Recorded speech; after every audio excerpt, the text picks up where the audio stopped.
ఒకానొక పవర్ ప్లాంట్లో వోల్ట్ అనే ఒక చిన్న విద్యుత్ వీరుడు బలహీనంగా పుట్టాడు. వోల్ట్ లక్ష్యమేమిటంటే వందల కిలోమీటర్ల దూరంలో ఉన్న మీ ఇంట్లోని బల్బును వెలిగించడం. దారి పొడవునా రెసిస్టెన్స్ అనే రాక్షసులు మాటువేసి ఉన్నారు.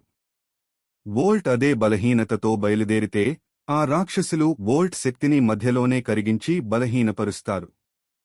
అప్పుడు వోల్ట్ మీ ఇంటికి చేరేసరికి పూర్తిగా అలసిపోయి బల్బును వెలిగించలేక ఆరిపోతాడు. అప్పుడు స్టెప్-అప్ ట్రాన్స్ఫార్మర్ హై వోల్టేజ్ అనే మంత్రాన్ని ఉపదేశించింది.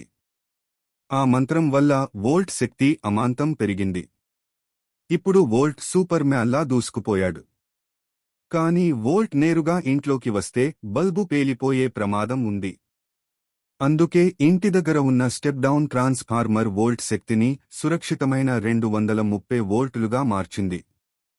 చివరికి మన వోల్ట్ వీరుడు విజయవంతంగా మీ ఇంటి బల్బులోకి ప్రవేశించి వెలుగును పంచాడు.